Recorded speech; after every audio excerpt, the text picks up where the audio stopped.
Okay. So ఈరోజు morning 5:30 నుంచి హైదరాబాద్ కమిషనరేట్లోని ఏసీపీ సిసిఎస్ డిటెక్టివ్ డిపార్ట్మెంట్లో వర్క్ చేస్తున్న శ్రీ టి ఉమామహేశ్వరరావు గారి ఇంటిపైన, వారి బంధువుల ఇంటిపైన, close associates residences and offices location పైన అరౌండ్ 11 ప్లేసెస్లో సెర్చెస్ చేయడం జరిగింది. ఆయన పైన అభియోగాలు రావడంతో ఆదాయానికి మించిన అక్రమ ఆస్తులు ఉన్నాయన్న నేపథ్యంలో ఇవి సెర్చెస్ చేయడం జరిగింది. సో ఆ సెర్చెస్లో భాగంగా ఇప్పటిదాకా అన్ని సెర్చెస్ అన్ని ప్లేసెస్లో చూసి కన్సాలిడేట్ చేసుకుని ఇచ్చేస్తే అరౌండ్ 17 ప్రాపర్టీస్ ఈయన వేరియస్ ప్లేసెస్లో ఈయన బంధువుల పేరు మీద కొన్నట్టుగా తెలుస్తోంది. అండ్ అందులో ఒక 5 ప్రాపర్టీస్ గట్కేసర్ ఏరియాలో ఉన్నాయి, కొన్ని ఆంధ్రాలో కూడా ఉన్నాయి. ఒక 7 ప్రాపర్టీస్ వైజాగ్ దగ్గర చౌడవరం అనే ఏరియా ఉంటుంది, ఆ చౌడవరంలో కొన్నట్టుగా తెలుస్తోంది. అట్లనే ఇక్కడ ఈ సేమ్ అశోక్ నగర్ ఏరియాలోనే అరౌండ్ 4 ప్రాపర్టీస్ ఉన్నాయి. షామీర్పేటలో ఒకటి, కుక్కట్పల్లిలో ఒకటి, అండ్ ఆల్సో మెడ్చల్ మర్కాజ్గిరి అటువైపు కూడా ఒకటి అన్నట్టు పర్చేస్ చేయడం జరిగింది. సో అవన్నీ కూడా తీసుకున్నాము, డాక్యుమెంట్స్ అన్నీ కూడా సీజ్ చేయడం జరిగింది. అలాగే వేరియస్ వాళ్ళ రిలేటివ్స్ హౌసెస్లో వాటిలో చూడగా అరౌండ్ ఒక 38 lakhs క్యాష్, అంటే 37,50,000 అట్లా క్యాష్ అదొకటి సీజ్ చేయడం జరిగింది. గోల్డ్ కూడా సుమారు వేరియస్ టైమ్స్ 60 తులాస్ గోల్డ్ అది కూడా సీజ్ చేయడం జరిగింది.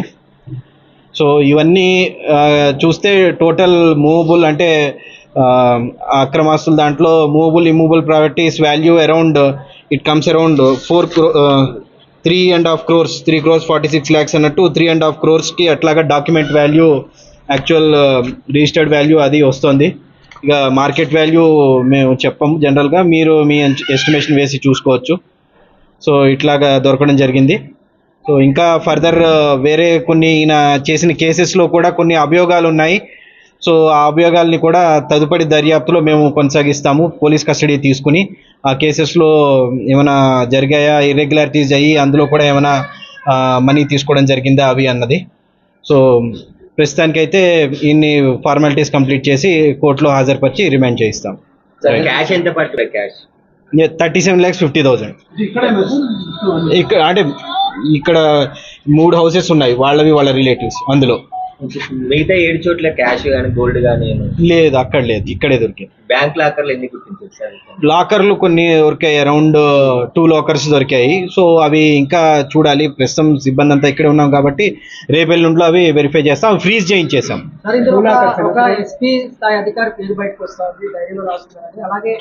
సహకరించలేదు ఏసీబీ. అదే అంటే పేరు వచ్చింది కేవలం అది ఎస్పీ అని అదే అని కాదు, పేరు కేవలం అలా వచ్చింది. ఆ పేరు ఎవరిది ఏంటి అనేది డీటెయిల్స్ ఫర్దర్ చూడాలి. ఆ డీటెయిల్స్ చెప్పలేదు, దానికి మాకు సహకారం అందించలేదు ఈయన. సో అందుకని తదుపరి పోలీస్ కస్టడీలో వాటిలో మేము అది కనుక్కుని ఆ పేరు కూడా ఇది చేసి అది ఇన్వెస్ట్మెంట్ చేశారంటున్నారు. ఆ ఇన్వెస్ట్మెంట్ ఫర్మ్తో కూడా మాట్లాడి అందులో అటువంటి ఇన్వెస్ట్మెంట్ అయిందా, ఆ పర్సన్ ఎవరైతే ఉన్నారో ఆ పర్సన్ చేశారా లేదా అన్ని వెరిఫై చేసి మేము కన్సల్టేట్ గా చూస్తాం. అది ఎవరు సార్, ఏం పేరు ఉంది సార్? సందీప్ రావు అని చెప్పేసి వస్తున్నారు. అంటే పేరు యాక్చువల్ గా ఇతని గ్యాడ్జెట్స్ లో చూస్తే సందీప్ అని ఉండే, దాన్ని మరి ఎట్లా వచ్చిందో తెలీదు, మీడియా వాళ్ళు సందీప్ రావు అని తీసుకున్నారు. బట్ అది మేము చెప్పలేము ఎవరన్నది. సో అందుకోసమే అన్నాం కదా, కేవలం ఆ పేరు వచ్చింది, ఆ పేరుతో చాలా మంది అధికారులు ఉన్నారు, అవన్నీ వెరిఫై చేసి ఇతన్ని కూడా ఎట్లాగా పోలీస్ కస్టడీ తీసుకుంటాం కాబట్టి అప్పుడు కూడా వెరిఫై చేసి ఫుల్ ఫ్లెడ్జ్ గా చేసుకుంటాం.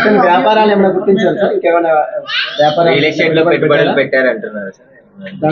అయ్యాయి, అది షామీర్పేటలో ఒక విల్లా పర్చేస్ కోసం అంటూ ఇచ్చేశారు, అండ్ వేరే వాటిలో కూడా అయ్యాయి. సో అవి చెప్తున్నాం కదా, ఫర్మ్స్ కూడా వెళ్ళాము, వాటి నుంచి ఇంకా కొన్ని రిపోర్ట్స్ అవి రావాలి, కొన్ని 2-3 కంపెనీలు వాటి నుంచి. అవి వచ్చిన తర్వాత మేము ఫర్దర్ కన్సల్టేట్ చేసి చెప్పగలం. ఎవరి నుంచి ఎంత తీసుకున్నారు ఏంటి అన్నది అయితే ప్రస్తుతానికి మేము చెప్పలేము. ఆఫీస్లో కూడా టీం ఉంది, మీకు తెలిసి ఉంటుంది, సిసిఎస్ ఆఫీస్లో. ఈ కేసు ఇంకొక కేసు కూడా మా దృష్టికి వచ్చింది. ఆ కేసులో కూడా ఒక ఎన్ఆర్ఐ ఇన్వెస్ట్ చేసిన కేసులో కూడా కొన్ని అభియోగాలు వచ్చాయి, ఎఫ్ఎంసీజీ ఇన్వెస్ట్మెంట్ ఏదో చేసిన దాంట్లో అన్నది. సో ఆ కేసెస్ వివరాలు తీసుకుని తర్వాత వాళ్ళని పిలిపించి ఎగ్జామిన్ చేసి ఏమైనా అయ్యిందా మీరు అన్నట్టు అన్నవి వెరిఫై చేస్తాం. అరెస్ట్ చేశారు సార్? చేస్తాం. చేస్తాం, తీసుకెళ్తాం. ఇప్పుడు తీసుకెళ్ళి రేపు మార్నింగ్ అట్లాగా కోర్టులో హాజరుపరుస్తాం. సార్ ఇతని బ్యాచ్మెంట్స్ కూడా కొందరితో కలిసి రియల్ ఎస్టేట్ లో పెట్టుబడి సంబంధించిన ఫోన్ నెంబర్ అట్లా రాశారా? ఇట్లా ఏం చెప్పలేదు. లేదు, అట్లా ఉంటే కన్ఫర్మ్ అయ్యేది కదా, ఏం లేదు, జస్ట్ పేరే ఉంది. అందుకని చెప్పి మేము ఏం కన్ఫర్మ్ చేయలేకపోతున్నాం. అది డిపార్ట్మెంట్ కి సంబంధించిన అది కూడా అదే తెలియాలి కదా, జస్ట్ అదే పేరు ఉందని చెప్పాను నేను, సందీప్ అని చెప్పని. సో అది ఏంటా అన్నది ఫర్దర్ ఇన్వెస్టిగేషన్లో తిను కూడా మాకు చెప్పలేదు. సో అందుకని చెప్పి ఆ గ్యాడ్జెట్ ఆ డేట్ అందుకనే అన్నాను, ఒక ఫర్మ్లో అంటున్నారు, అందులో మేము వెరిఫై చేసి అది ఎవరా పోలీస్ అధికారా వేరే ఎవరా ఏంటా అన్నది డీటెయిల్స్ తెలుసుకుని ఫర్దర్గా మేము ఇచ్చేస్తాం. కుటుంబస్తులపై ఎదురు ప్రాపర్టీస్ ఫ్యామిలీ పైన ఉన్నాయి ఇక స్పెసిఫిక్ మేము చెప్పలేము, ఉన్నాయి వేరియస్ రిలేటివ్స్ పైన. సార్ ఇంకా రైట్స్ అవుతున్నాయా? ఆల్మోస్ట్ క్లోజ్ అయ్యి ఇంకొక వైజాగ్లో కూడా ఆల్మోస్ట్ వైజాగ్లో కూడా 2-3 ప్లేసెస్లో కూడా చేయడం జరిగింది. నేను చెప్పిన 11 ప్లేసెస్ కాక వైజాగ్లో కూడా జరిగాయి. వైజాగ్లో కూడా చెప్పా కదా, ఆ చౌడవరం ఆ ప్లేసెస్లో అట్లాగే అరౌండ్ 7 ప్రాపర్టీస్ టోటల్. అంటే ఈవెన్ అక్కడివి కూడా కలుపుకుంటే it will be around 14 places. Okay.